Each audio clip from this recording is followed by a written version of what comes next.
And we are recording, right? Let's get this show on the road. Um, Again, it's going to be it's going to be more of a charting session today, because it's the cuddle next week, and so a lot of the sort of the content's going to be reserved for the cuddle. But at the cuddle, we won't be able to have too much sort of charting time, so we're just going to flip flop it. I don't know, whatever the word is. Right, let's get a new window up and let's get TradingView open. So the plan is let's go through a lot of the charts, and then I'll open up for questions, etc., etc. So what has been going on? So obviously, as you know, I've been sat on my hands still. It's been the best part of 2 months where I've just sat on my hands doing nothing. Um, and so To share the screen. that would be really good. That'd be a great idea. Um, okay, okay. So, as I think I mentioned yesterday, I was, oh no, the last one, I was talking about tokenomics. And I've been putting a lot of thought into tokenomics because at some point Steve and I will launch a crypto, but it won't be for a while. Um, because anyone can just set up a crypto. You can basically swipe and deploy, copy and paste contracts, and then boom, you have your own crypto project. But setting a project up that lasts over a period of many years, and a project where the price just doesn't die. They are the two hard things, and so I spend a lot of time thinking about tokenomics. What is the ideal tokenomics? Is it to have a dual token structure? Is it to have a tri token structure? Or just one. And I think it ultimately depends on what you're going to do. Um, so yeah, for some projects like Tomb, it definitely does make sense to have a try token model, but sometimes you just need the one. And it also if you're going to have a cash flow in crypto, for yield purposes. I mean, everything changes. So there's no like one cookie cutter strategy which wins. And on YouTube and stuff, and or just in the community, I always get questions of, is this a good coin, etc., etc. And one of the things I always look for, the first thing I look for, is their real world utility value. And like you've seen me talk about SLP before, which is the other token, which is like the yield token, so to speak, of playing the game Axie Infinity. Well, because there's no buying vector, just a sell vector, it's always going to die. Um, and even recently, when the project tried to change the tokenomics, it's really done jack shit because people are still playing the game, spending exponentially more hours playing the game, and they're still having to sell it. Um, well, actually, to be more precise, they have to sell it into Ether.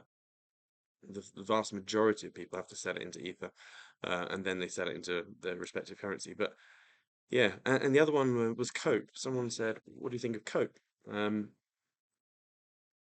Same sort of shizzle. And unfortunately, we're seeing the same thing play out with a lot of the DAOs.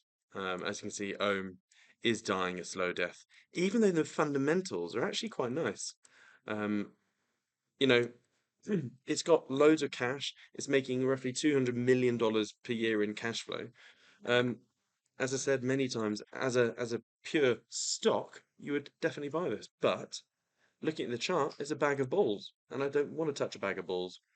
Sorry, it's quite inappropriate. Therefore, I think I'm glad I got out of home. Or the several times I got in, I've got out at a good price.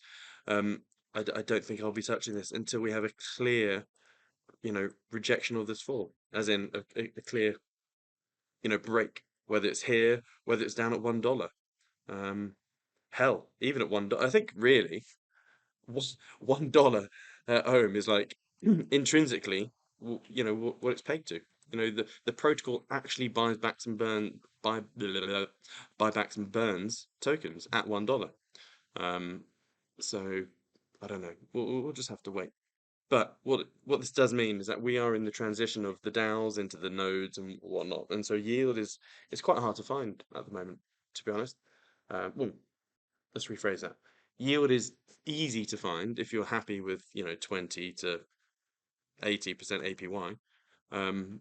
But if you're still looking for the thousands, it's actually quite hard to find something where you're not just buying a big old ice cube where yeah, you'll make 1,000% ROI in the token, but um, that token price is devaluating, new word, TM, um, devaluing exponentially.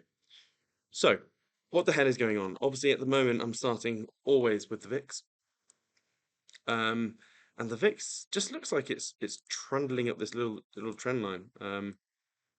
And you can see they've had peace talks or negotiations. I wouldn't say peace talks. They've had talks and chats, and every time there's a new chat commencing, the VIX drops down a bit. But obviously, fighting continues, and we are definitely in a hot war at the moment. And like history has taught us, hot wars do escalate. It's quite rare to see hot war just suddenly fizzle out because both, well, especially um, the aggressor needs to make an ROI. They need to hit their targets. They need to, I think, what was it? Russia's paying something like $20 billion a day to invade Ukraine, or I can't remember the exact number, but it's going to be in the billions, tens of billions per day.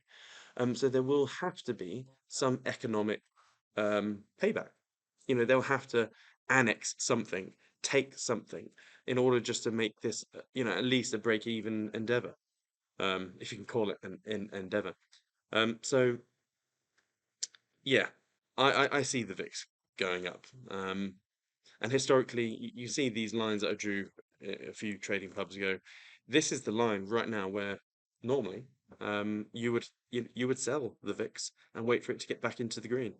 Um, I would say it was probably going to lead on a little bit further than this. The fact that Georgia is now applying for the EU, and is it Moldova that applied for the EU? Can't remember.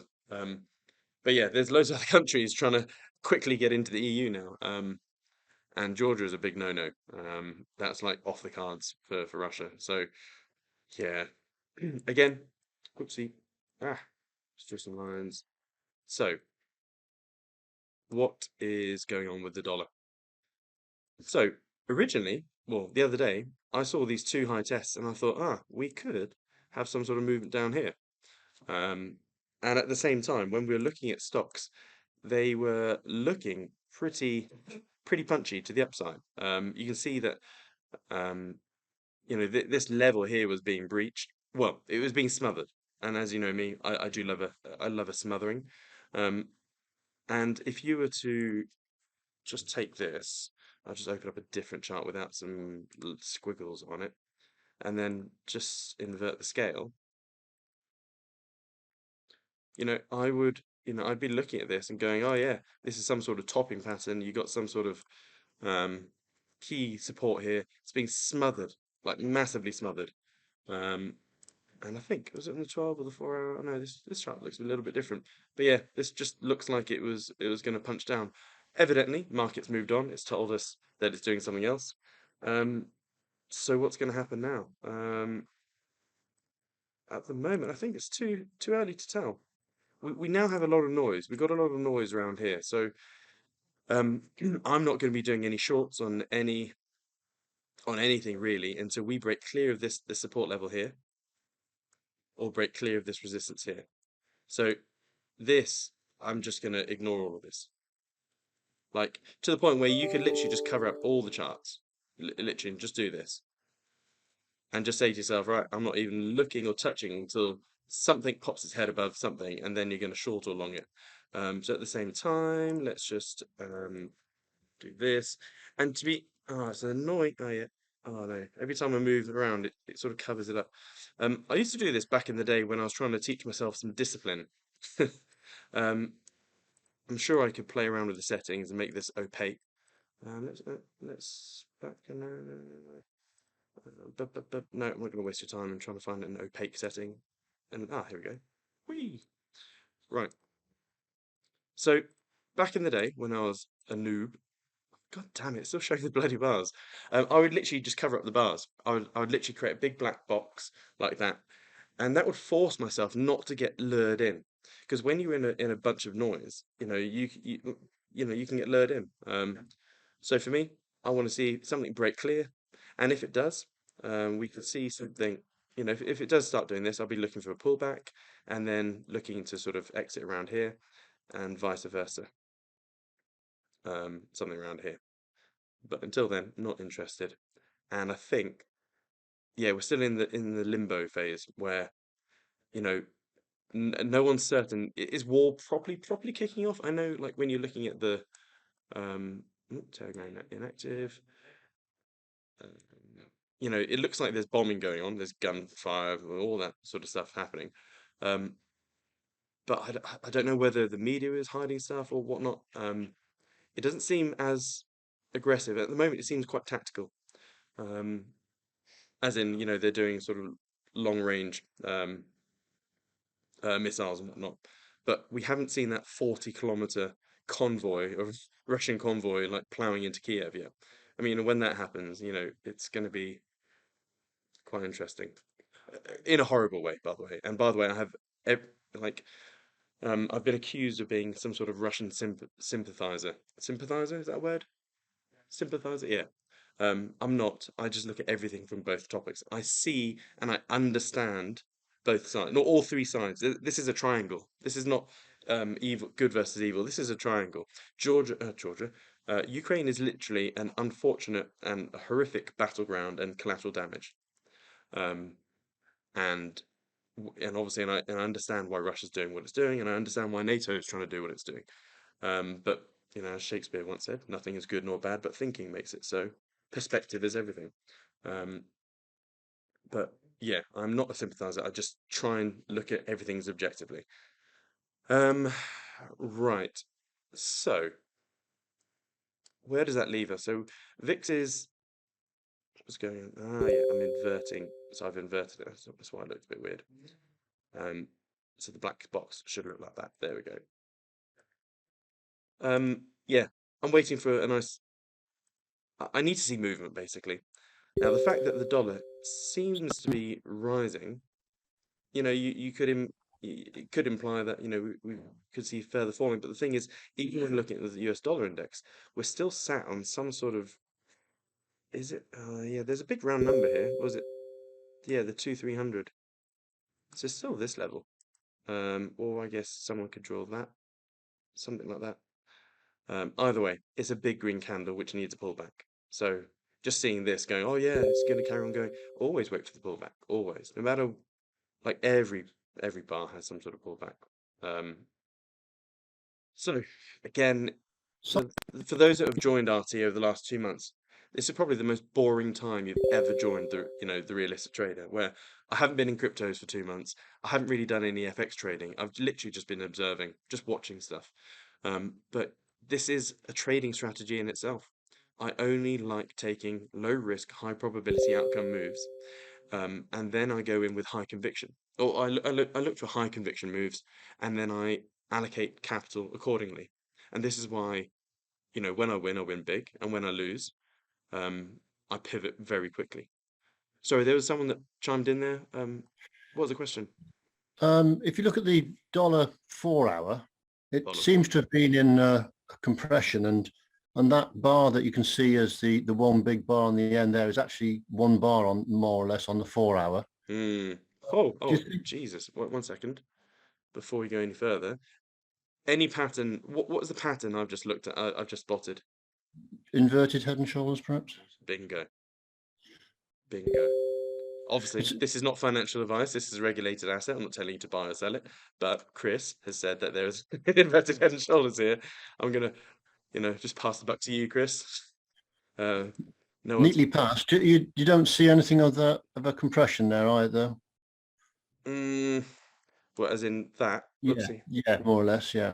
Oh no, it's gone. It's been defaulted, or it's been voided. This rising Right, compression has been voided.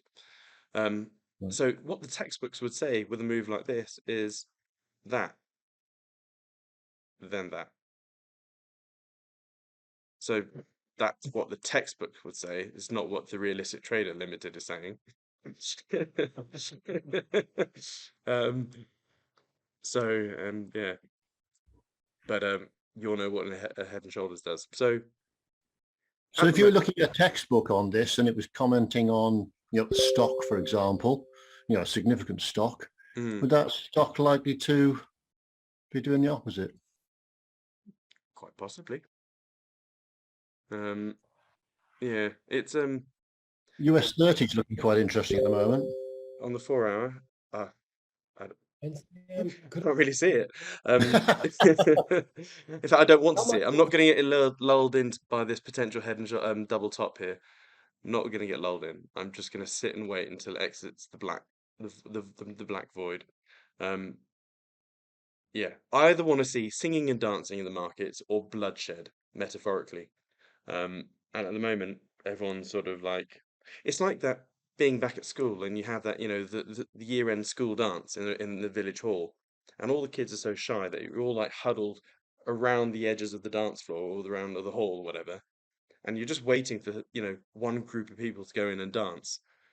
Um, and yeah, that normally happens later on. And so at the moment, I'm just waiting for that person or that group of people to go in and start dancing, and then I'll join in. But at the moment, I just no, I see zero high conviction trades right now, and therefore I don't want to just blindly put money into stuff. Let's have a look at Bitcoin, because obviously Bitcoin is correlated to assets, well, to the dollar and the VIX, somewhat. This is the thing I drew a week ago, or more than a week ago. Obviously, the error, by the way, I have to stress the error I made is that for some reason, TradingView for about a week just kept defaulting to the scale, and I didn't spot it, which is why some of these lines were all over the place. Um, but when, let's get out of that. But yeah, all that's happened is that I said that we, you know, attack this confluence of resistance. There's definitely some sort of resistance here. There's this trend line here, and it's bounced positively off it. Therefore, this outcome, this potential move it now has higher probability of playing out because we had that positive rejection. And when you're seeing a market bounce into something, you need a positive rejection. You can't just hit it and smother it a little bit. Like here, this is not a positive rejection. This is smothering and then pop through. So here, it got rejected big time. Um, and look, this big green candle is got its 50% pullback. And I would say that this green candle is Russia just, buying Bitcoin. I'd actually probably say this and this is Russia buying Bitcoin. Um, just like how I minusculely, another word I've made up today, minusculely moved the markets with some DAOs. Russia, if you're buying enough, you'll, you know, they could easily move Bitcoin with the purchasing power it has. So Can I say something on that, Siam? go for it. That sounds like Because I fun. was I was thinking exactly the same thing, and I think we're all starting to think it's finally moving and showing its real world perspective. But apparently, a lot of the on-chain stuff it says that there's no abnormal activity or kind of spikes from Russia or the Ukraine, really. So it's Hmm. what I was hoping for as well. Obviously, not to bail out the oligarchs, but at least for it to have real world use that would kind of give faith in it as a project. But apparently, it's not the case. Now Yeah. you're going to make me look really stupid now, aren't you? With, No, with a not at massive all. hash rate from Russia. I hope I'm wrong, but this is what I read. Yeah. Willy Woo was I saying that. I don't know if you know the on-chain guy. yeah, I haven't looked at the last time I looked, the only real significant thing I saw was the exchange net position. And as you can see here, oh, okay, it's reversed. So this was increasing, but mind you, this still trending upwards. If you were to basically draw a trend line, it's still going up. So Mm. we need another week of data. I need another week of little bars just to see, are people going in or out? I'm hash rate. There's Yeah, some kind of time lag then. Is it not all in real time? this is real time, but I need another seven Yeah. seven bars really. I want to Okay. see what's going on. The yeah, there's nothing really to write home about with the on-chain stuff. It's still, I mean, look at the hash rate. It's pretty much all-time highs. Yeah, I don't really. Yeah, there's nothing, and which is why I think that these big bars are just some big. I mean, this could be a Russian billionaire going, "Holy shit! I need to get out of Dodge. Let's get into Bitcoin." You know, Abramovich is selling all of his real world assets. I mean, that's just insane. And again, a lot of these oligarchs are no doubt criminals, and they've probably done some dodgy stuff in the past, and they're probably, you know, they could be really dodgy, but we're supposedly living in a free world, and I absolutely detest that if you're suddenly Russian, you are now just being absolutely penalized. Your bank accounts are being frozen, you're being rejected from visas, you're getting ousted. Like you could just be a normal, Russian civilian, done nothing wrong, just the fact that your country is doing something wrong. Yeah, I've got a dirty Russian here. No, no, joking. Oh yeah, go on. Um, ban him. Um, Yeah, but the vast majority of their oligarchs are a bit naughty, aren't they? I mean, yeah, they I know. ultimately just they stem from a protection racket in a completely lawless society. It was all the thugs with guns and fighters Yeah, and generals who I basically can said, "You want to run a business, give me half of it." completely get that, but there are a lot of innocent Russians just being caught up just because Yeah, they're the Russian. everyday people, Yeah, sure. and just Russian ships, Russian aircraft. Like it's just ridiculous. And to me, again, I'm sounding like a proper sympathizer here. I just see the biggest bullshit, contradictory, hypocritical things playing out right now. You know, I think the US has dropped a bomb on a country, on another country, I think almost every single day since like 1980. It's ridiculous. We've invaded, the West as a whole. They've only spent about We, 26 years of their history not at war, in a proxy war or a direct war. yeah, like we've invaded, or we've been dropping bombs slash invading Syria, Iraq, Afghanistan, Libya, parts of South America, Vietnam, Korea. Like every single time the US has done something, it's liberation for freedom or stuff like that. But and when Russia does it, it's like it's an invasion. I just see hypocrisy everywhere at the moment. Again, I don't agree with the war. I don't want Russia to be in Ukraine, but I just see hypocrisy. When the West does it, it's freedom and liberation. When someone else does it, it's invasion. Um, Again, I'm just looking at things like an alien would be right now. Ah, so Yegor has found this. Wow. I'm going to try and put this up into the screen. Let's stop share. Hopefully my laptop can reach. Yeah, there's like a big list of US bombing and stuff like that. Um, yeah. Hell, like the US was in Somalia. Black Hawk Down. Mind you, that's part of the UN. But hey ho. Let's move on. Before, no doubt, I'm, sort of putting a samurai sword down the middle of this group here, and some of you are probably thinking, "Oh God, I've just joined up to some sort of commie community here." Uh, anyway, right, the charts. Come on, just trying to move. Sorry to break it. Are you seeing a rising wedge on that chart there? On Bitcoin, Yeah, yeah. let's move on to a different chart without some doodles. Move on to this one. No, the thing I see is a double bottom. Um, like the overriding pattern here is that double bottom. We've got the base, the bum line. Oopsie, that's supposed to be a straight line. We've got the bum line right here, which is that 44, 45K level, big proper bum line there. Now it looks like we got rejection here, but not quite. Sometimes you do see a bit of a short-term rejection followed by sort of like a third nipple or third bum, and then you start seeing something like that. So this double bottom isn't out of the way yet. So just be careful. This is the overriding pattern I'm seeing right now. Now, not that this is a good habit, but everyone has bad habits. So the bad habit with trading is going, oh, it's done the same over here. It's basically comparing previous stuff. Go, oh yeah, it did that double bottom here, then went wee. So is this going to go wee as well? Like that is a very bad habit, and sometimes you could get it spotted. It's 50-50 really. But we don't see a proper capitulation yet. Like normally lows are always taken out. and I've said this for years now. Steve's just walking with a hand fistful of pints. Trading pub. Trading pub. 5 p.m. somewhere in the world. Oops, sorry. So yeah, and one of the things that has looked after me over the years is that when you see, well, not capitulation, some sort of falling, before you see the spring, before you see that spring into new highs, that psychological low, that low is nearly always taken out. So, for example, if we go back here, we had this big waterfall from 60k, or really 69k almost. Wait a minute, this one's only showing 64. I swear, oh, this is a bit damp. On some exchanges, it's 69k. But anyway, 60 odd k down to, it really rocketed down to 30. And then for this particular exchange, that is. Now everyone thinks, oh my god, it will do some natural recoiling, consolidation, whatever, and then it will start rising. Yeah, here. So here you've got like a week of rallying, from 30 to 40, and everyone goes, oh my god, you know, inverted triple top or whatever. It's time to get back in. But the market will always basically throw a middle finger at everyone and take out that low. So here you can see that low got taken out. Let's move on to a different exchange.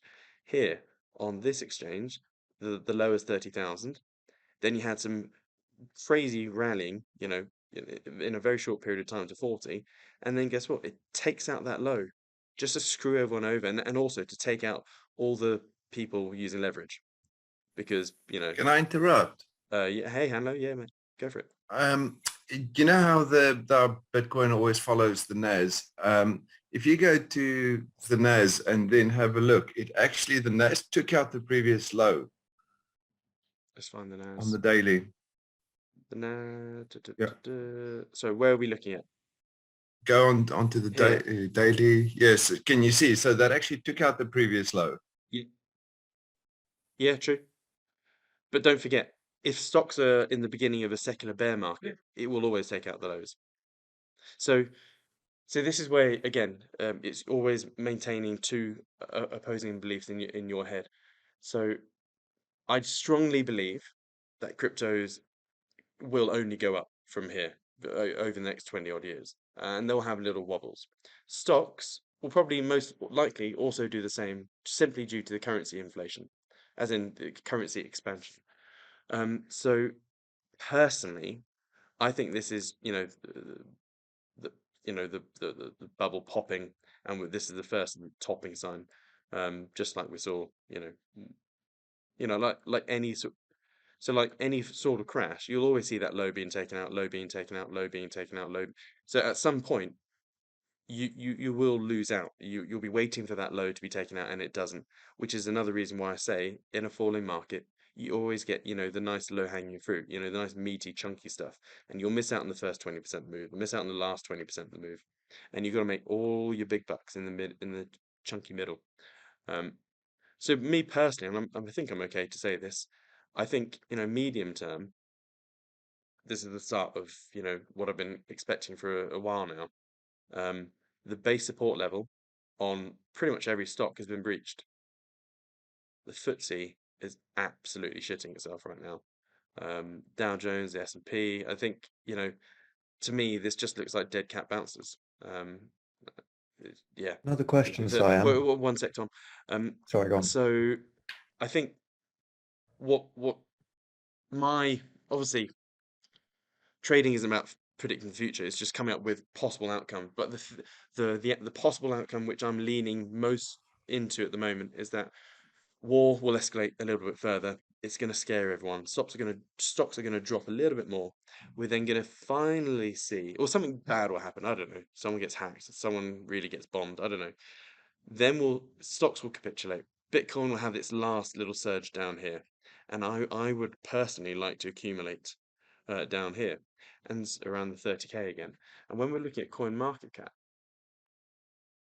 like the thing I always bear in mind is just look at Bitcoin. Like, let's put it on the log scale.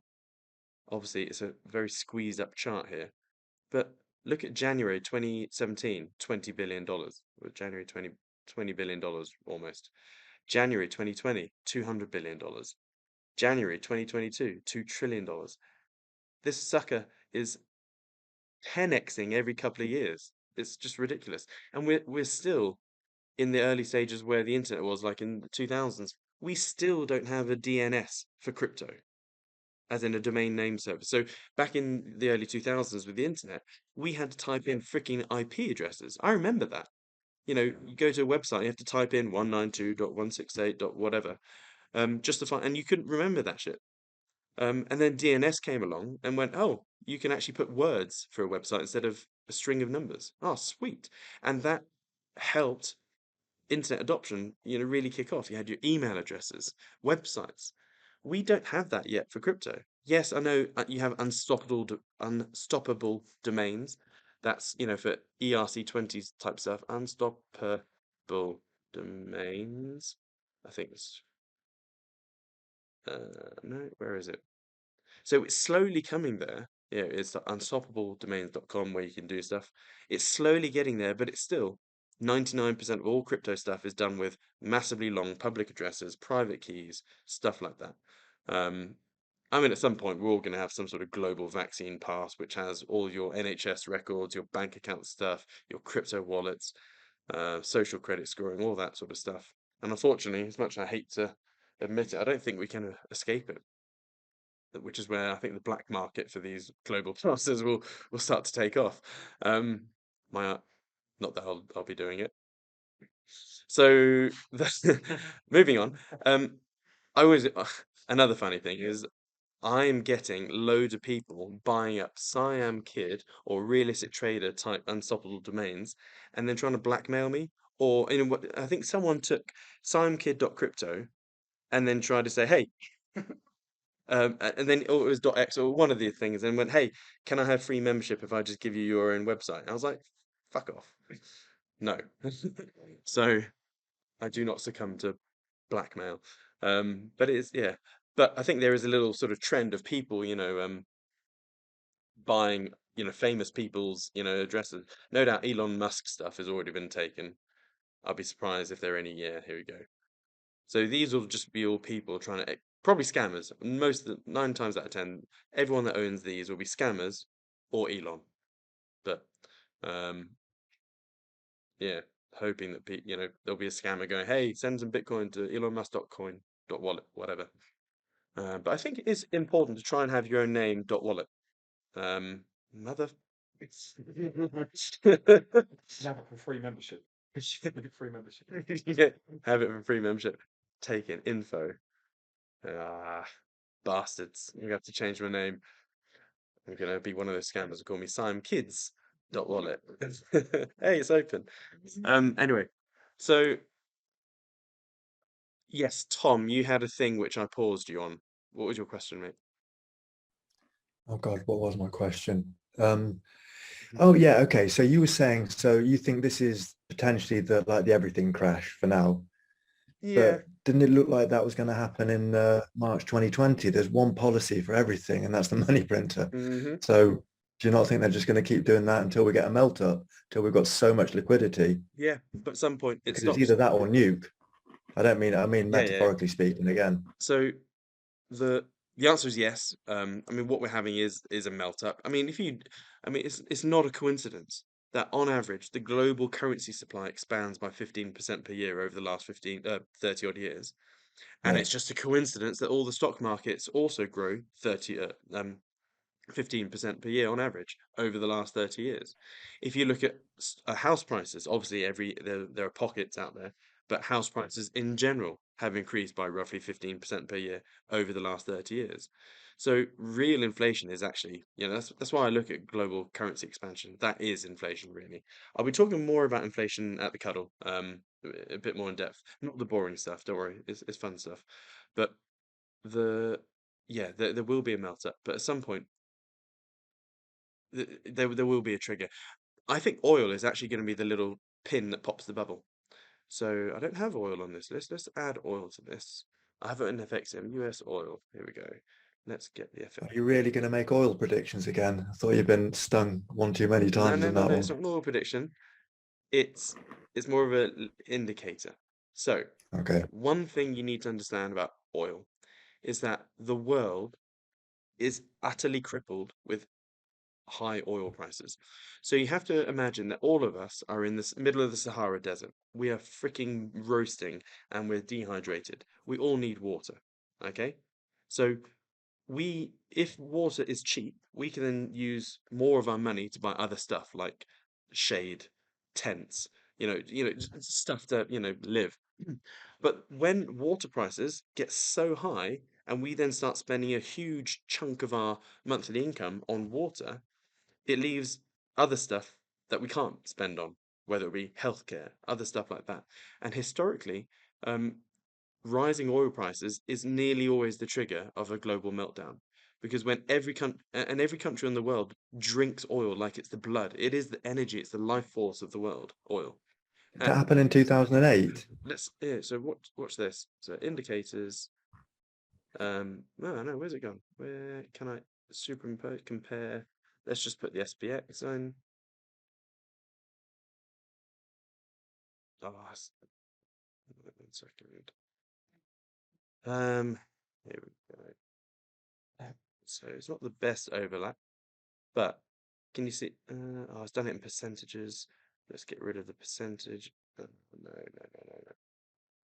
Right, I've got a different idea. Let's get rid of the oil, the SPX, remove, and let's go back. Won't give us any proper. Let's find another. WTI is probably a better one. WTI crude oil TVC. Let's put it on the weekly chart. Let's go back in time. Oh, look at that. So, catastrophic oil price appreciation from around 2007 time, and it just so happens to coincide with the subprime mortgage collapse. And then let's go back to 2000. So if you look at this, there is a nice range of oil around sort of $18 to $22 from sort of the 1990s, yada yada yada. Then all of a sudden it starts. Okay, it wasn't too much of a spike, but it again went to 32, out of the range at least, and it coincided with the tech bubble pop. 1990, I think that's the Gulf War. Yeah, 1980s. No, not there. But these days, when you see rising oil prices, it's not good for the world because the world has to now spend more money on oil, which means it can't spend money on other stuff, and therefore it hurts GDP. And a GDP lowering is not good for stock prices. And so, yeah, this is sky high. The world literally cannot cope with oil above $100. Don't forget all of the Just debt while you're that on the that countries chart, are what in. was the percentage? What was the percentage 2008, top to bottom? Let's have a look.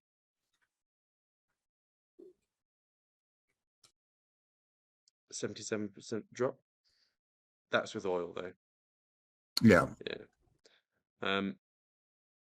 This got pretty high. What was it $150 barrel oil, something like that? If hot war really starts kicking off, then yeah, I mean this could easily hit 150 again.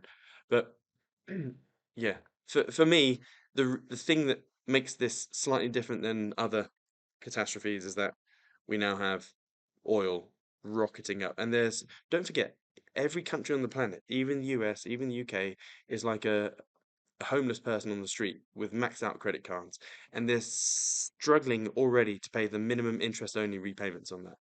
If all of a sudden they're having to spend more money on food and they can't afford the minimum interest only repayments, guess what happens? They start defaulting.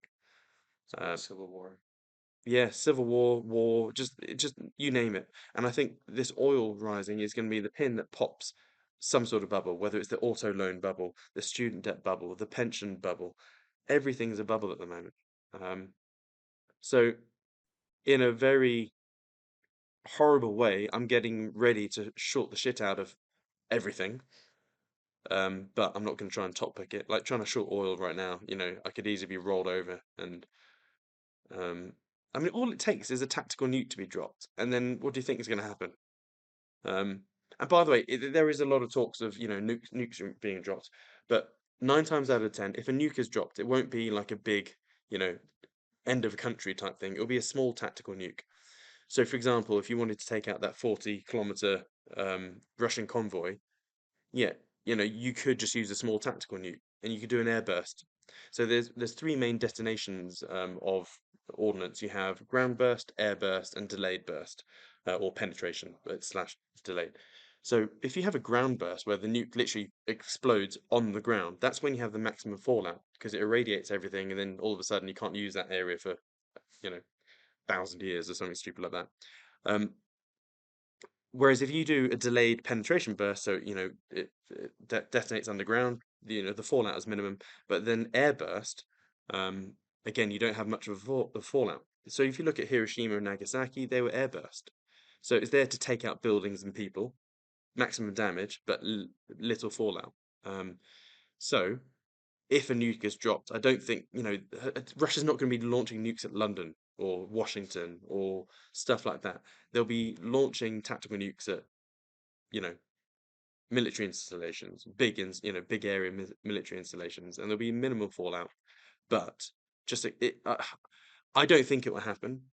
But I'm just saying, if it does happen, it's like highly likely to be a small tactical nuke with minimal fallout. You could detonate it several thousand feet above the target and still have the same stuff. But yeah, I don't know. The media will obviously go freaking insane if that happens. Let's move off war. Let's get on to Bitcoin. I haven't even looked at many charts yet. So Bitcoin is falling beautifully. Wait a minute. Let's look at this on the other chart on the weekly. Interesting. If this falling continues, we are going to see one hell of a high test candle on the weekly chart. I mean, you had a lovely high test here. Beautiful. And at the moment, obviously time is too early to tell. If this falls back down to sort of $38,000 this week and closes down here, this is going to be like a high test candle that looks like this. Obviously, I can't draw, but you get what I mean. That's going to be horrendous.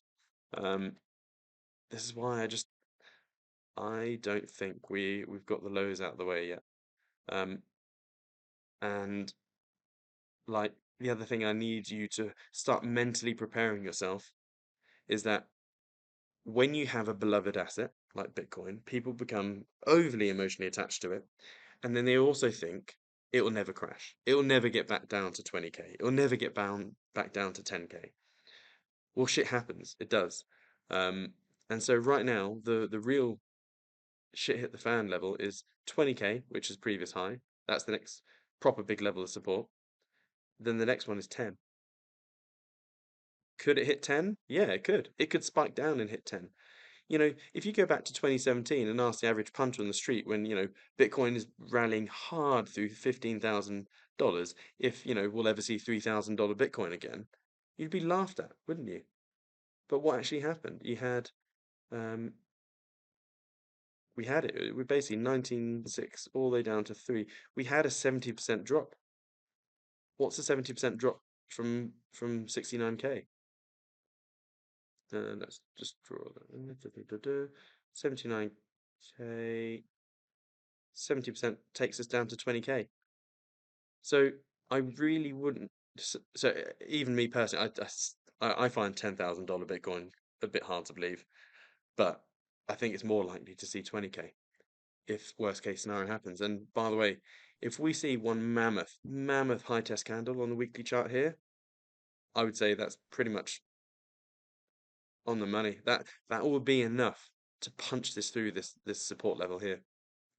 And then really we're looking at 30. Yeah, I think that will then push down to 30. And then all of a sudden we've got this massive double top.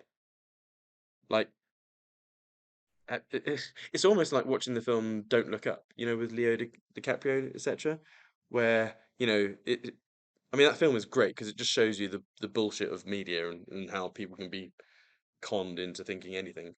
And in that film where you can literally see the asteroid heading or the meteor heading to Earth. You can literally see it, and people are going, "Oh no, it's not an asteroid. It's fake news, etc. And then obviously it hits Earth. Oh, sorry if you haven't watched the film. Um, and this double top here on the weekly chart is that asteroid in the, it could be the equivalent. Is this the massive elephant in the room? Is this the massive meteor heading to Earth, which everyone is just too emotionally blind about? Especially if we have a mammoth market crash like 2000 or 2007, which Bitcoin hasn't seen yet. Yeah, I know. I like, if you look 2013 down to this low, 83% crash roughly. We then have this one, which was an 85% crash. We then had this one, which was a 70 something, or oh shit, looks like 83% crash. So what was that? Yeah, but how much was the stock market? That went down about 30, didn't it? And Bitcoin went down 70. Yeah. Now, admittedly, it's probably more robust now, but if some people are talking about stock market crash of 50, 60, 70%, where does that leave Bitcoin? It's not going to be less than that, surely. Yeah. So, I mean, like, we're always, I mean, look at this. Even within a crash, you got this, relief rally and then another 70% crash in the middle of this big old crash. So some would say, are we due for another 70% crash? We could be. I think you'd be foolish to discount that and ignore it. A 70% crash will take us to 20K. Now, let's have that in the back of our minds. Let's get rid of all these. So you can basically see Bitcoin always does a 70, 80% crash. Now, so we're saying 20K is that level there. When we draw the base support level for Bitcoin on the weekly chart, what does that do to us? So it takes us down to 20. Yeah, it will be a slight breach. And then after that, who knows? I think the world will just literally go all in on Bitcoin at 20K. Hell, I would put Steve on OnlyFans and try and make as much money. Okay. From I don't think there'll be any money there. money, okay. I'll do any, I don't know. I would take out real world loans again and just to load up a Bitcoin of 20,000. Jesus. And so if we see that breaching of that support level, and we do I think it would be quite sharp and swift. That double top would then be satisfied with that 20K, and I think we could have an sort of something like that where it's happened before. I mean, look at this. We had some sort of a double top here. If I can draw a straight line, that'd be grand. And then that double top played through very quickly. Why? Because every freaking investor on the planet went, Jesus, I'm in, all in. And what do you think Michael Saylor would do if Bitcoin suddenly dropped to $20,000? He would shit himself and buy more. He would just buy more. Yeah. And not just him, everyone would buy more. So I can't see Bitcoin ever just sitting at 20K and just, yeah, this is where, Simon, do you ever watch Ben Cohen's videos? no, I literally make a point of not watching or following anyone. The only person I watch on YouTube is Elon Musk. The reason being is that the moment I start looking at Twitter, YouTube, or other, fake pretenders or whatever, it just ruins my thought process because I go, oh shit, maybe I am wrong or whatever, and so I purposely I just don't watch anyone. I'm not saying Ben Cohen is a pretender. I don't think I've ever. No, some of his analysis is actually quite good, and he looks at all different perspectives. But one of the points he made recently was every time Bitcoin was dropped below the 50-week moving average, we have gone down and retested the 200-week, which was at exactly around 20K. Yeah. And do you know why? The reason being Why? is if we just get rid of every bar here, the reason the 50 and the 20 EMA or SMA always works, and that like it's a self-fulfilling prophecy, is because every single sort of Wall Street investor, hedge fund manager, sovereign wealth fund, all they do is plot those two indicators. So if we just get the SMA up here, not the smoothed, oh god, it's probably just called MA on TradingView, moving average. Here we go, 1, 2. Let's add these. So let's just put the 50. Let's make that style. Yeah, let's make it blue, a little bit thicker. And then let's make this one, the other one, big fat black, horrible, big fat black, big line. I always have my bigger indicators like a darker color, like with FXM. You know, when I've used the 8 and 21 EMA. I always have the 8 EMA as a light green, and then the 21 EMA as a a thicker, darker green. Let's put the 200 EMA, or sorry, SMA. So again, this like, and they keep it simple. You know, people with billions, they keep things simple, and yeah, the 200 EMA or SMA, sorry, is something which has never really been closed below. And yeah, that literally, yeah, 20k. So this is why I'm happy sat in cash at the moment. And don't forget, on the weekly chart, we've got this well, actually this is through. I was gonna say there's this head and shoulders here. Shoulder, head, shoulder. We've got some sort of neckline here. Are you saying the region that the reason those are respected is because that's what they use to sort of manipulate the price? No, it's more of a case. So in terms of the technical mechanics behind it, it's because all of these big Wall Street funds, they're not actual people sat there with their MetaMask wallet waiting for a certain price to hit. They're bots. Like I would say something like 70% of all stock market volume is bots. It's the same with crypto these days. And these bots, you know, a huge percentage of them will be like, if the price ever hits 200 EMA, freaking buy, go all in, take out debt and do it. And this is why it's like a Oh, I see. self-fulfilling prophecy. Um, it's a bit like the VIX. I mean as in the relationship between the yeah the VIX and stocks. So this is, you know, obviously known as the fear index. There are so many bots out there. And by the way, this is an old asset. The VIX has been around for decades, and there's so many bots out there going, right, when the VIX spikes to 30, sell stock and go into bonds. And so if you were to overlap you know, the 10-year US Treasury note, you know, the T notes spike at the same time as the VIX. So yeah, that's the mechanics. It's just bots. Hence, it's like a self-fulfilling prophecy these days. When we're looking at all of these things. Blah, blah, blah, blah, blah. So I would love it. Like right now, I'm really hesitant in getting into crypto around, you know, 35, you know, between 30 and 40. There's just too much risk, even though there's that double bottom there. And if I'm wrong, so be it, and I'll, you know, get back in around 50. So I'm in this for cash flow anyway. So be it. But if we saw, you know, a smack down to 20, I don't actually think it'll hit 20, to be fair. That's because every man and his dog and woman and their dog is looking at 20k. I think what will mostly likely happen is horrendous buying around 25 to 22, and it will never hit 20. Just like how recently, if we get out the log chart, do you remember when I said there was a where was it? Yeah, on this fall, I remember a trading pub where I said that we would reach this this sort of neckline here, and that at this point, and I did see the general sentiment online.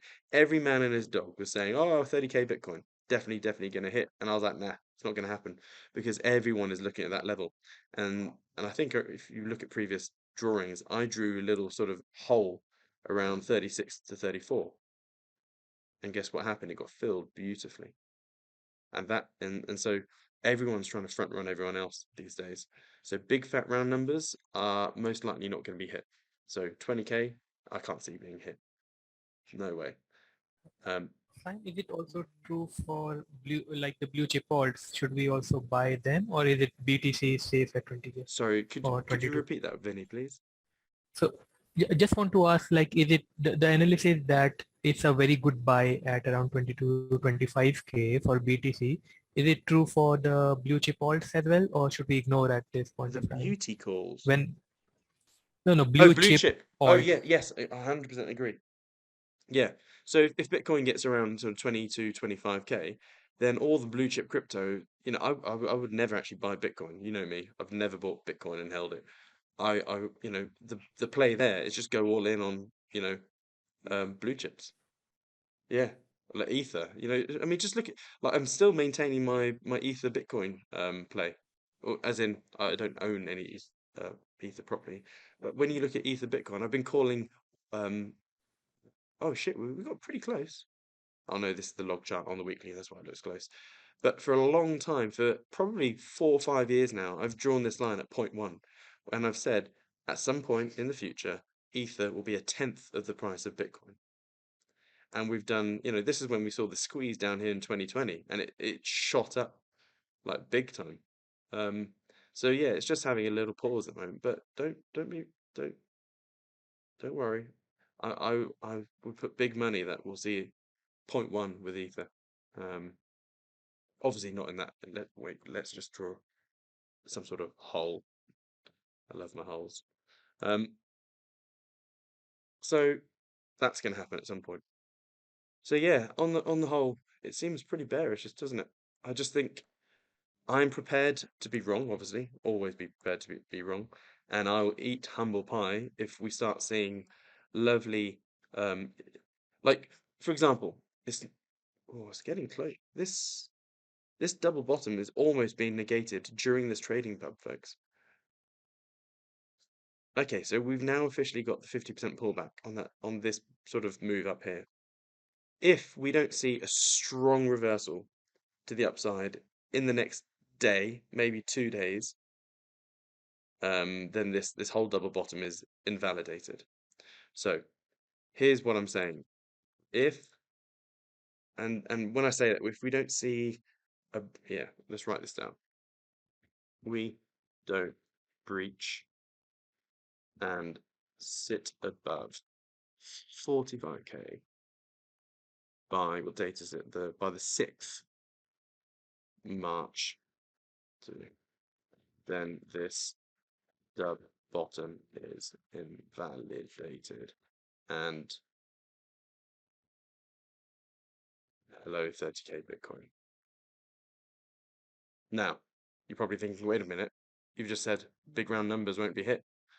Well, if this does happen and that double bottom is invalidated and we start making our way down to this sort of hole around here, around sort of 32, all of a sudden the probability of this double top is then increased. And then all of the things I've said over the last hour about, this meteor hitting Bitcoin, basically. But yeah, and by the way, when I say I'm going to load up, if we ever get 20k Bitcoin or 25k Bitcoin, I will not lever up with crypto leverage, okay? Do not do it. The safer way to do it, and the way that I am doing it and have done it, is if you want to lever up, you do it in the real world. You don't do it in crypto world. So what happens over here in the crypto world, let's type in CFX, someone levers up, markets will shit themselves, you'll get spiked out and you'll get liquidated. We see these stop runs happening all the time, and this is one of the reasons why all the DAOs had the waterfall cascade, because everyone was levering up like up to the hilt online, as in the crypto market, using Popsicle Finance or whatever. No, sorry, Abracadabra, and all sorts of other lending protocols, and they're just getting liquidated. I mean, hell, Sifu and what was it, Daniel Sestigali, they got liquidated. The way to lever up safely for crypto is in the real world, you go and borrow money via loans or convertible note agreements or stuff like that. So a real world loan, therefore, there is no liquidation price. And I would always do like a 3-year loan. So in fact, I'll share with you the actual mechanics of all of my loans.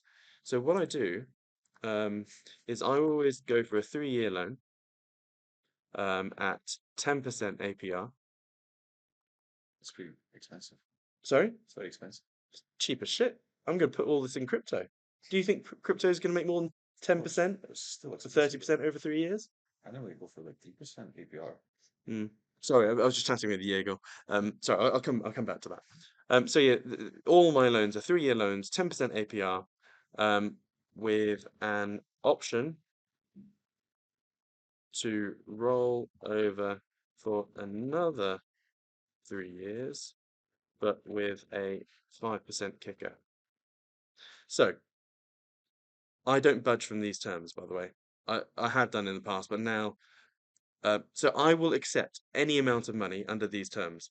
So I will happily take on, if you wanted to lend me £1 million, please give me a call. I'll pay 10% APR all day long, because I know over a 3-year period it's highly improbable that crypto will perform worse than that. But this is my protection, an option to roll it over for another 3 years. So for the next 3 years, if I want to, I'll be paying 15% APR. So really what I'm doing is, like, when you're looking at it in the limit, I'm basically buying a 6-year call option that Bitcoin, or let's just say cryptocurrencies, will outpace, or no, will make, what was it, 50, 45, will grow more than 70%. Yeah, so that's what so just to, that sounds confusing. So what this means is 10% every year. So it's basically 30% total return in the first 3 years, and then it's 15% times 3, so that's 45. So sorry, 75%. Got my maths wrong. So let's just cross this out. 75%. So this is basically the bet I'm taking. And it's a call option, really, when you look at it. I'm buying a 6-year call option that cryptos will grow more than 75% over a 6-year period. I mean, you've got to be the world's worst crypto investor to screw up on that. I mean, hell, I could just convert all of that into UST and stake that and make 19% APY. But the thing is, that's APY. When you compound 20% APY over 6 years, what is that? It's not 120%. It's more than 120% because it's compounded. It's going to be more like, I don't know, 200%, 150. I don't know. I'm just spitballing here. So, yeah, I'm happy to take those terms all day long. Now, what Diego said. It multiplies it by 3. Sorry? It multiplies it by 3 if you compound that 20%. Multiplies it by 3. So 20%, if you have 20% on 20%, so it's 1.2 times 1.2 times 1.2. I think that's about a multiple of 3. Yeah. So 1.2 times. So it's 1.2 cubed, right?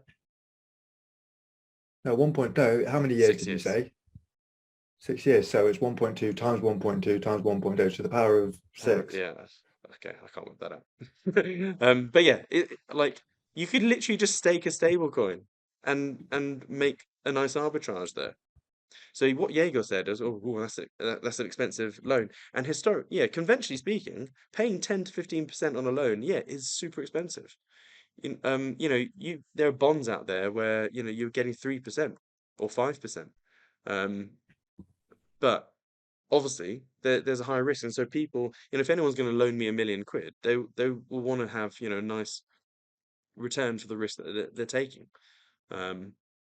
So yeah, cheeky shout out. Anyone wants to loan me 6 to 7 figures, I'll pay you 10% over a 3-year period. With before, and I was all but pain. Yeah. So yeah. So, but that all I'm trying to say, if you're going to lever up, you lever up in the real world. So there's no liquidation levels. You don't do it in crypto. And this is why anyone that's been around RT for years, you'll see that I've never taken out crypto loans to then use it. Yeah, I've dicked around on Aave just to test out the mechanics and stuff like that's fine. But yeah, I will do this all day long. In fact, what do you think Michael Saylor does? He's doing exactly the same thing, except he's absolutely, like, he's killing it right now because he's borrowing billions 1%. at, like, not even 1%, like 0.5%. Yeah. So he's getting, it's nuts. So he is like the right person at the right time in the right place. That he can go out and borrow billions and pay, up to 1%. And he's, buying Bitcoin, which is on average going up 200% per year. I mean, why wouldn't you? So, yeah. Yeah, one more shout out. I'm open for loans. It's important to note that I'm going to make sure it's secure, and because if, like me, you borrow up and then it's all gone. Yeah. You've got to be able to make sure that you can manage without it, or you've spread your risk. Yeah. So with these, there's typically charges, guarantees, and debentures that come with these loans. Well, I have no house, there's no charge, but I do. I know people say, oh, it's reckless to sign a personal guarantee with stuff like this, but I do, because my word is my bond. And as I tell my kids, your word is your bond, and actions admit to your truth. So so I sign a personal guarantee and then a debenture on my business. So yeah, that is literally all of the security I can give. I can't, promise my third unborn child. Right, let's get back on to where we sort of went off on a tangent there. What time is it? Almost been an hour. So yeah, on the whole, pretty freaking negative outlook on the markets, which is annoying because I've So got. when do you think it might That sounds turn? like Anita. Hey, Anita. Yes, hello. So when do you think it'll start going up again, and Um, and to what level? I mean, we're hopeful this year? I believe so. I think I'm more like Bitcoin will go a lot higher the lower it goes first. So this is like it's like a coiled spring. Like if we get down to 20k Bitcoin, like we'll see 100k very quickly, very, very quickly. Um, like within the space of, easily a year. I mean, just look at look at this. So the last sort of 80% crash we had, it then went from $3,800 to $60,000 in how long? What was that? March 2020 to April 2021. So in under a year, it went from $3,000 to $69,000 because we had an almighty spring, like an almighty sort of 80% crash. And then what is that growth in terms of percentage? Let's double check that. So then it went up 1,500% in like 10 months, 11 months. So yeah, as a cold-hearted investor, I am anticipating extreme pain across all markets, and unfortunately, most likely, real blood on the streets, which obviously I don't want to happen, but I think it's inevitable. Um, it's unlikely, right? Yeah, Putin's just going to go, "Oh, sorry, my bad," and then bug out. It's not going to happen. So it's like he's trolling the world as well, because he says that Russia's going to continue with the full demilitarization of Georgia. I keep saying Georgia, Ukraine, and the expulsion of, was it neo-Nazism in Ukraine or something like that. He said that in his release. It's a They basically said that if any countries want to intervene, we'll take from yeah, exactly. Which again, I go back to what I said originally before this all kicked off. It's going to be another proxy war, as in, the West providing as much help to Ukraine as possible, and then Russia. Yeah. Anyway, so let's look at some of the main alts. We've got ADA again. In fact, there's not really much point looking at the other alts because it's just going to copy what Bitcoin's doing. I think Bitcoin's going to continue to wobble all the way down here, down to at least 32. And then we'll have to reassess whether it's going to breach that 30 or not. And until then, if I'm correct, everything else is gonna crash. Um, I mean, by the way, this is another example of why you shouldn't listen to, fake pretenders out there, because like the stuff I have seen on Twitter so far is like, oh my God, yeah, we're now going to 100k, when they saw, this rally. But yeah, like on my Facebook, I've got so many pretenders, it's ridiculous. And nearly all of them are shouting 100k within a few months. I find that incredibly short-sighted. Um, but hey, hey ho. And don't forget, most of these, gurus have only been around since 2018, 2017. Yeah. So Ether, let's have a look at Ether. Oh, it looks horrendous, doesn't it? It's got a lovely rejection off that trend line. Yeah, that hole will get filled. Phantom. Again, it looks like we missed the. Someone said, "Oh my God, why don't you get back into Tomb?" At this point, I was like, "No, I'm still holding out for this. This down here. What a Luna. Luna, I think, is the exception. Luna seems to be the inverse play. So this little hole did not get hit. So I'm going to delete that now. I was wrong there. We didn't get sort of 45, 48. what we saw was a big old. Yeah, that's only because of their mainnet though. If there wasn't for that, they probably would have shut Yeah, themselves. maybe. And we've got this like inverted triple bottom here with the bum line. But yeah, it's Luna is just, and that's because everyone's piling into, UST, staking it and all that. So, however, look at this on a weekly chart. Can I get a 50%? Like $70 is like screaming out here. So I would really be cautious if you think it's gonna sail above 100. I think before it does that, we're gonna be looking at a pullback to between 70 to 80. Then, yeah, maybe, get back in potentially. Not many. Where else? Other big Solana. Look at that high test on the weekly. That's almost beautiful. Tesla, can't say too much, but can't say anything actually on that. Yeah. So, oh, by the way, another reason why I think we're going to see sort of more negative pressure on stocks and stuff because we're having billionaires selling not just Russian billionaires. There are billionaires all over the world which are dumping stock. I can't find the chart. I should have probably preloaded it, but we have never in human history had so much big money selling stock. Bezos, Gates, Musk, they all sold stock months ago.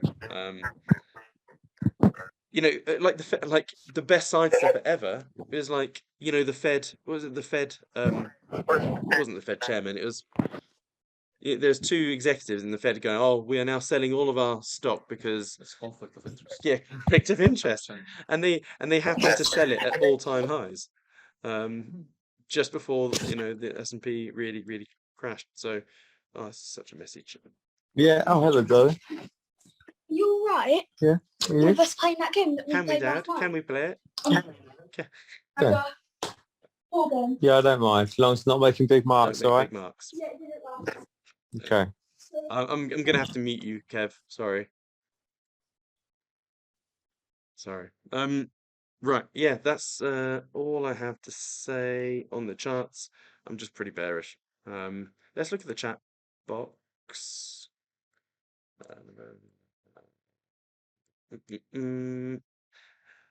How do you think all of these crashes will play out in the housing market? I think it depends where you are. I think rare and highly sought after real estate will just continue going up. So, pockets of London, pockets, of Manhattan will do really well.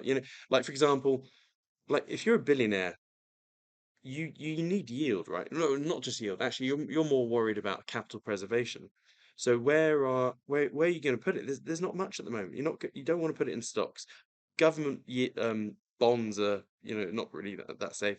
So that's why we're seeing a marked increase in prices for fine art, fine wine, sought after property. So that's why stuff like that is going up because they're just looking for wealth preservation really. And like when you have billions, you're not really that obsessed with crazy yield. You're not looking for 20% a year or whatever. It's more capital preservation at that point.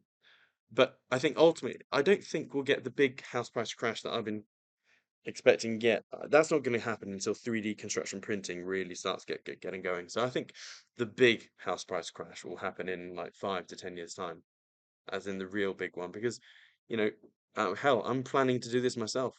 This when you can like already there's a company, I think it's called Acon in America. They can print a 600 square foot house in 3 hours for $3,000. It's insane. So the moment where the tech matures and you can print like a whole, let's say you can print like the same housing estate as good or better and 2/3 cheaper than a Taylor Wimpey estate, it's going to kill house prices. Land prices are going to still stay, somewhat similar because you need the land to print your houses on. But house price, I mean, like let's say you live on some random street and all of a sudden 200 houses are printed within a matter of weeks, and They are the same quality, if not better, than, you know, a standard 200 grand house. But these houses are being sold at 75 grand. It's then going to apply negative pressure to every other house in that area. So it's then going to start crashing prices. And I'm going to do this myself. Like, it's one of the things that Steve and I will do at some point in the future. That and Steve on OnlyFans. I'll get him on there at some point. What we should do is do an OnlyFans with a webcam you just doing tax returns. Yeah. Trading chart. Yeah. There's some random people that probably pay that just to watch you do your crypto tax calculations. I don't know. There's some crazy stuff. I mean, hell, there's people bottling air in like Surrey and then selling it, you know, for a massive markup to people in China. It's like, what? You have OnlyFans people farting into pots of, you know, like jars and then selling it to perverts. Like, yeah, I'm sure there's an angle for Steve.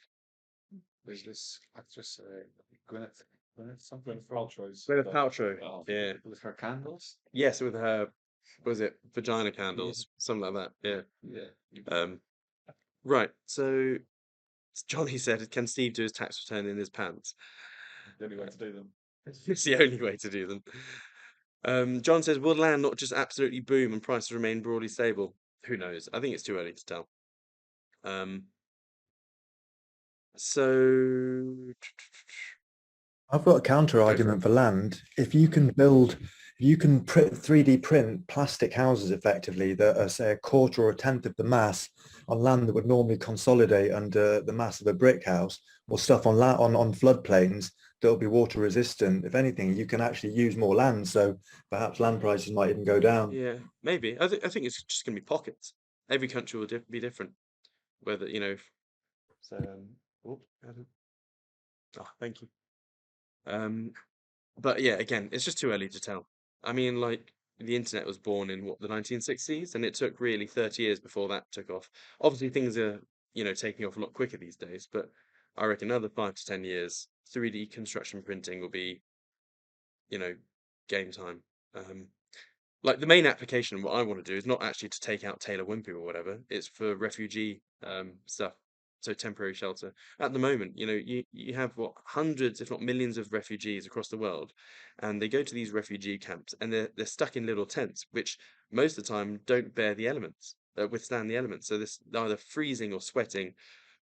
Whereas if you can print, you know, 10,000 houses in a matter of no time, the local government will pay you, you know, for your time and money and whatnot. So I think that's actually the business model there. We'll just go for, yeah. Anyway, moving on. Moon River and Polkadot, please. Yes, I will. Let's have a look at Moon River. I'm gonna have to minimize everything. I'm only on my laptop. Forgive me. MOVR. I haven't even got it on my list. Shocked I'm not touching that with anyone's barge pole. That looks horrendous. There's zero signs of life on Mover. Wow, that is really bearish. I can't even see a bottoming pattern. This is nowhere near bottoming yet. So, Moon River. Well, this double top's already played out, so we're going to ignore that. But at the moment, this, yeah, if anything, I'd say $40. 40 to sort of, what was that? 40 to 50 is a high probability outcome. Dot was the next one. Let's have a look at dot.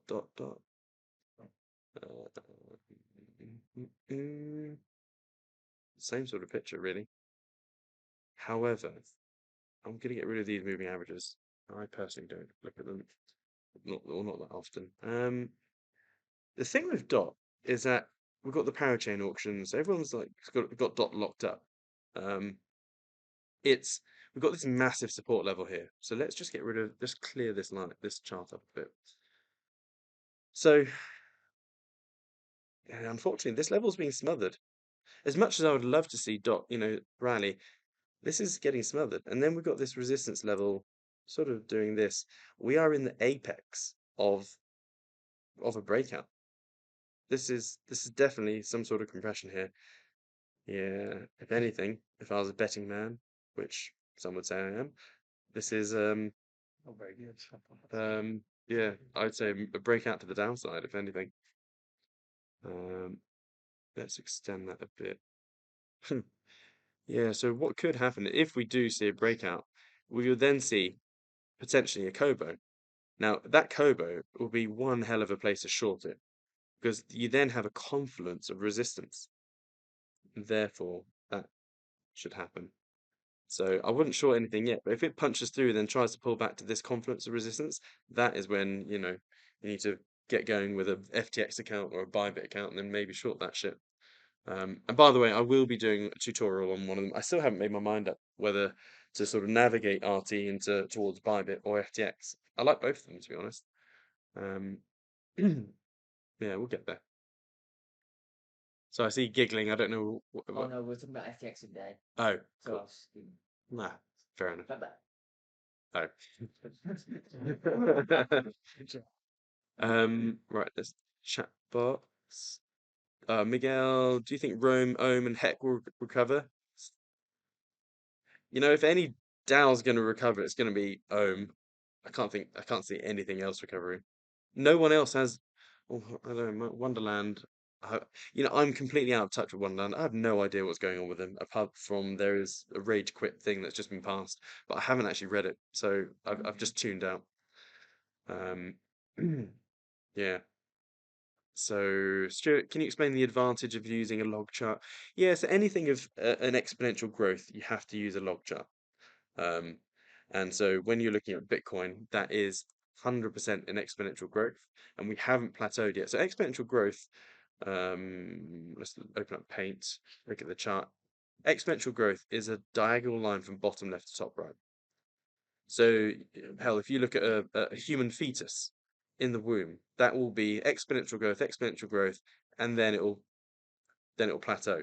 So, everything in the universe in exponential growth always plateaus. Okay, whether it declines after that, it doesn't really matter. But nothing in the universe is exponentially growing. Well, that well, we don't know anything about the universe really, but common knowledge, common science, as of 2022, and if everything exponential peters off. So whether you're looking at, and because crypto or Bitcoin mainly is network effect, that is growing, exponentially, as I've said. And so this is why really with Bitcoin, you've got to look at, for the big picture, that is, for the big picture, we've got to look at the weekly chart, log scale, and then you'll see this bottom left, top right growth. And until Bitcoin really breaches this base support level, and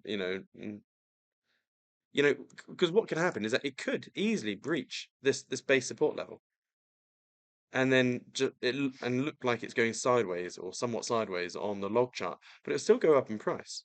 So it's not necessarily a bad thing. It would just probably do this on the log chart eventually when it breaks exponential growth. But it's still, look at this, it could still go from sort of 40 to 135 over a decade. But yeah, so at some point this will start going sideways. We just don't know when. But for the moment, we've got to look at that base support level. It is literally the strongest indicator out there for crypto, for Bitcoin, in my opinion. And we're just having mean reversion. We've got to expect some sort of pullback to this base support level, which typically is around low 30s. I think that's it. I think we need to. What was more digital? Yes. Curious, what was the thing that made you change your mind about Wonderland? Because you were quite confident about all the fundamentals. Yeah, so the question what Alex asked is, what has made me less confident and changed my mind about Wonderland? And the thing is, it's just too much uncertainty. It's just way too much. It is a circus that's going on right now, and ultimately DAOs are just, it's full of degenerates that don't really understand stuff.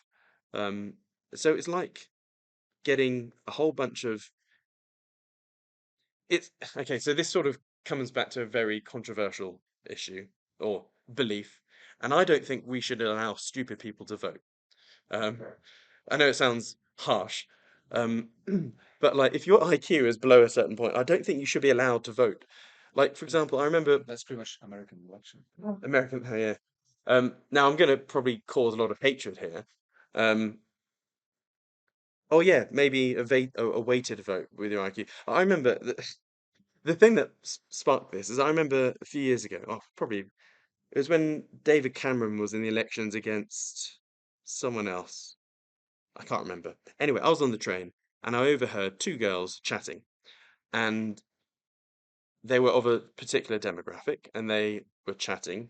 I would say, the Jeremy Kyle type demographic, and they were talking about voting, and they're like, "Oh, I've never voted before, and apparently we've got to vote." And I was, "Oh, cool, yeah, good on you." And they came to the conclusion that they're going to vote for David Cameron because he is the sexiest one, and he was like the better looking one out of, was it Cameron versus, I can't even remember. And I was like, oh my God, you're seriously there's two votes there for David Cameron just because he's slightly better looking than the other person. And then there are other things where I've heard of people voting for the most ridiculous reasons, like um I saw a bunch of people, they were voting for a politician because they were born on a certain zodiac, whereas the other one was on a bad zodiac. I'm like, so when you let these people vote, like it's skewing. Yeah, so call me whatever you want to call me, fascist, I don't know. I don't think stupid people should be allowed to vote. So, so when you have like DAOs, you're basically letting stupid people vote. Um, oh my God, I'm really digging a hole here. Yeah, all credibility for Siam Kid is gone. So, well, it probably left years ago, to be fair. But yeah, another valid point, Tom. A lot of people vote in a certain way because their parents do. It's tribal. My dad would vote for a blue paper bag, yeah, etc. So yeah, the thing with DAOs is that you're allowing everyone to vote, and then they vote for silly things. And this is, by the way, this is where pensions came around. The pension didn't exist until 1913.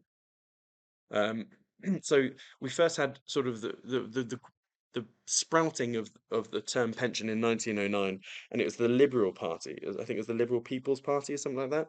And then I forgot the name of the chat, but the party that said, "Oh, vote for us because everyone above the age of 70 will get a pension, a state pension." They're like, "Oh, that's really good."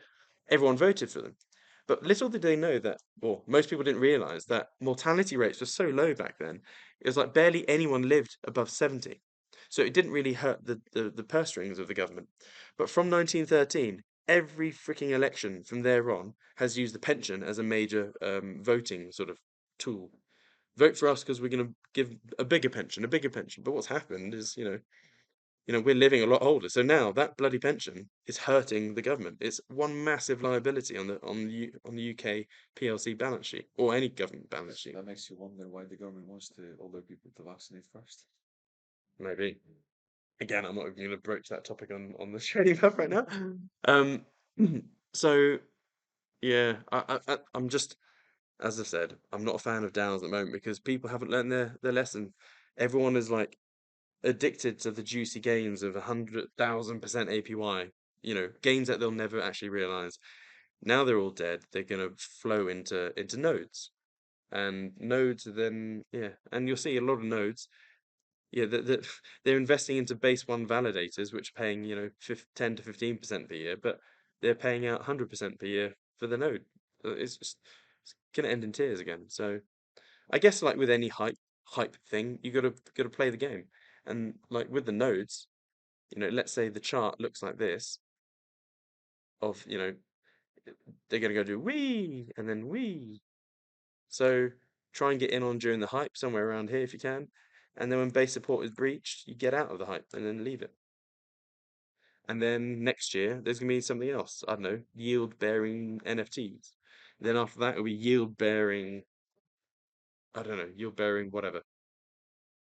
So I think we should call that a day, folks. Also, oh no, what was my battery? Not too bad, 48%.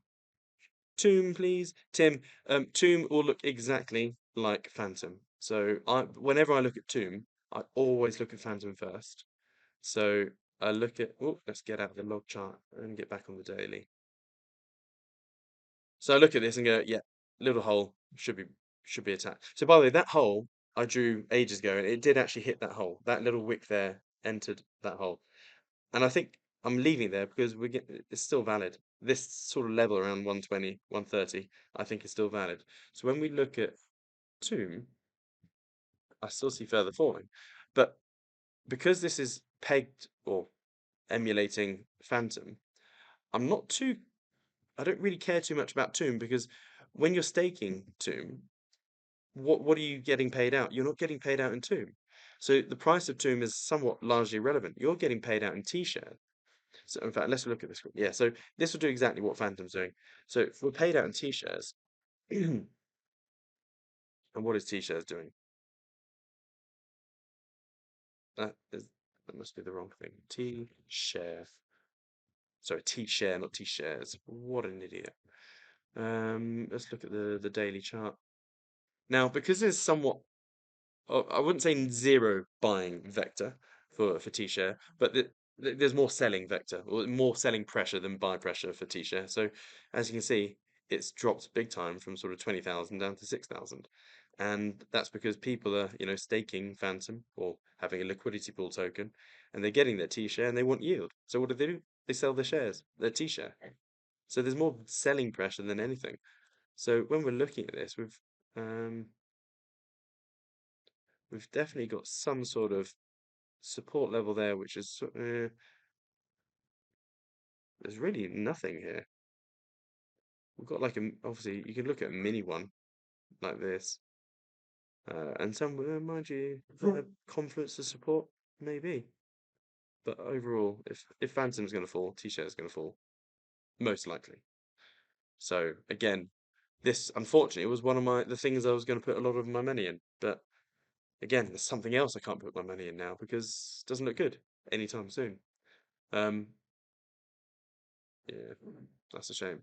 To be honest, I'm actually really struggling to find good stuff to park lots of capital into that will give out a good yield.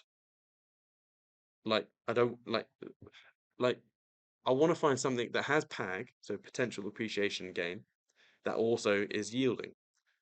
So the reason I don't stake UST is because there's no PAG. You're stuck there at $1. I want something where the cash flow will increase, as in the monthly cash flow will increase when the price of the token increases.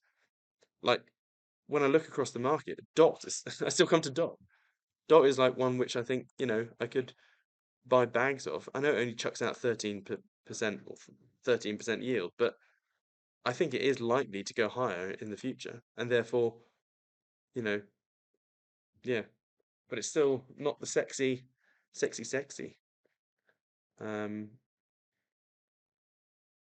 So it's like sort of like the opposite of Borat. It's like I don't like. In fact, can anyone here think of any good yielding tokens with good PAG, good yield? Have you heard of OSMOSIS? OSMOSIS. No. Tokens Osmo. Osmo. Let's have a look. Yeah, so it's a platform where you get really good pairs for Luna and for Atom. Osmo. Let's have a look. So Daniel has. Let's have a look. Osmosis. Yeah, osmosislabs.io. Oh wow, massive market share, 3 billion. So it's tick that box. Good 24-hour trading volume. So the way it works is you make liquidity pairs with Osmo and like Luna, for example. Yeah. And with Luna, you get like 43% every 1 to 14 days. So what are you paid out in? Osmo. Well, if you look at it, there's a lot of spiky fades. And Osmo. the price range is for like 15%. Okay. 1 second. Let's have a look at the markets. Where can we buy it on their own platform? Yeah, you have to have like a Keltner, like wallet, it's like a custodial wallet with a mask. Okay. So it's not on a traditional exchange. I wonder if it's on Dex Screener because I want to see Osmo. Osmo's on TradingView. Yeah, I found it on TradingView. I just wanted because Dex Screener gives you slightly more information sometimes. No, it's not there. Okay, let's have a look on Osmo. Oh, it's really new. January. Cool. I'd have to look into it, but yeah, it's a good shout, mate. It's got the market cap, it's got the liquidity, so it's it's a swimming pool that one can swim in without affecting it. There's not a lot of selling pressure either, because obviously you're locked up. Yeah, it then all comes down to how confident are you in Osmosis as the platform. I remember when loads of people were trying to lever up on, what was it? time, they were basically converting it into wrapped memo, moving it over to Grim Reaper, to lever up, and then Grim Reaper got hacked. So again, it's that whole stacking contract upon contract. You're adding more tail risk. Cool. It's definitely on my radar. I'm gonna look into this. What are the yields? Did you say? So you go on osmolabs.io. Osmolabs.io. See all of the pairs, but if my memory serves me well, I think Luna's like 43%. There's like a UST pair, which is like 130 something. Oh, okay. Yeah, so that's kind of what I've done. I've split like my Luna. I've got some UST in there, so it's bearish right now. But Nice. Well, good shout. Anyone else? Nope. Cool. But yeah, we'll that's stunning. Yeah. So John said, do you think UST is safe for parking majority funds whilst waiting? Yeah, I guess you can. I mean, it's only what 19 point something % APY. So every month, if you're only going to be parked up for a couple of weeks, you're not really going to make anything. Not the right page, sorry. It's osmosis.zone, my bad. Osmosis zone. Yeah, dot zone. Dot zone. I used to be most confident in Binance USD as a stable. Yeah, I still think BUSD is really solid stable coin. There you go. Then enter the lab. That's where the lab came from. Cool. I will look at this. I'll read all of that later. Cool. Right. Little bit of homework for us all. I have to ping you a $5 if we all make millions. A $5 and a packet of crisps. There we go. Yeah. Cool. Right. Let's call it a day there. Thanks for being with us. Hopefully you're not depressed. But personally, I'm happy. I'm just, sat in cash. Sat in cash. And I'm not saying all this because I'm in cash and I want it to fall. I'm saying what I'm seeing, and what I'm seeing is not good. Not bullish at least. So, and unfortunately, we're in that. Oh, yeah. Hi, But Tom. then Siam, one question: if you're sat in cash, then why not get the crappy, unimpressive 20% on UST if you're in cash anyway and you're playing it safe anyway? I don't get what's the point There's out no of reason it. why I shouldn't be in USD. Laziness. Yeah, if anything, it's laziness. But no, I think the Fair. last time I looked at it, I looked at the risk of being in UST compared to the risk of being, say, Binance BUSD or whatever, and I think my views changed now. I think it's because I didn't fully understand it all, and I thought, is there any point in exposing my capital to that added risk with no reward? Like, if you're going to be in for a month, you've made 1% ROI, woohoo! But I didn't want the risk to reward wasn't that good. But obviously, the more I've read into UST now, it's pretty damn solid, to be fair. So yeah, I'd put UST up there with BUSD as well. USD, not USDT. So BUSD, so Binance Coin, and UST. So Anchor protocol. Oh, right. Anchor protocol. Have you looked into grid trading? Have I looked into what? Sorry. Grid trading bots. Grid trading? No. Don't. Don't. Okay. Don't. Sorry. Okay. Yeah. Don't. That's in a whole nother video. Okay. So I really would. Okay. You will end up blowing up your account with grid trading. Okay. So, Yeah. I've been doing it manually, and I'm tired. Yeah. Just. In the course, I think there's a video on that and why you shouldn't. But yeah. Anywho, I've got to love you all and leave you, everyone in the UK and whatnot. How's skiing? Skiing. Everyone seems to have had lots of fun. I've only skied 3 times this week. So I skied like 2 hours on the first day, but it was a whiteout and it was shit. I then skied for less than an hour the next day, but the weather was shit. Then I just couldn't be asked to get out of bed. Still hungover. And then I didn't ski for 2 days. I then skied yesterday, and then didn't ski today. It was just too much work. But yeah, I've had fun. Sorry, yes, yeah, go. Somebody just mentioned in the chat that I'm getting 35% on HEG plus DAI plus USC in Curve. Core, DAI, and USDC. So Ercan, 35% APR. Yeah. Interesting. Okay. Yeah. Again, there are when you really look into this, there's so many things you can put in, but the filter is how safe is it. So yeah, if What's that, freeway Yeah, LP? it looks like that. The thing is, if you're putting, you know, a couple of thousand into it, then yeah, you know, there's not much of a hesitation. But from my perspective, I'm putting, you know, 7 figures into stuff. I have to allocate 7 figures worth of stuff, so I have to be extra cautious on the security of a platform before I deploy. So unfortunately, I know it shouldn't matter, but the way, like in theory, the way you trade any amount of money shouldn't really change. But in reality, it does. So the way you would trade a 5 to a 50 grand account is definitely a lot different than how you would trade a 500 to £5 million account. Although in theory you shouldn't have any difference, but in reality you do need to. And there's just not enough things to play in with 7, 8 figures. So this is why if you ever look at, you know, the bank and you look at any big wallets, it's very rare you'll see a big allocation into teeny weeny projects just because there's not enough liquidity. You'll see them in big boring stuff. You know, yeah. But yeah. Anyway, I must call it a day. And yeah, love you and leave you. Please, please, please. I cannot stress enough. Get your tickets to the cuddle. It's going to be freaking epic. We're spending 20 grand on the party. It's going to be like a big wedding party, but without the wedding bollocks. So yeah, it's going to be awesome. And the content on the day is going to be great. Just don't miss out on it. It's going to be good. And you guys get free tickets, you and a friend, for free.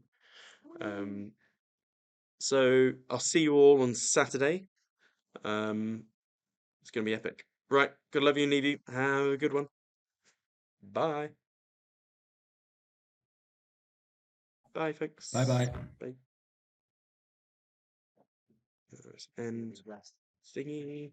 Let's stop the recording.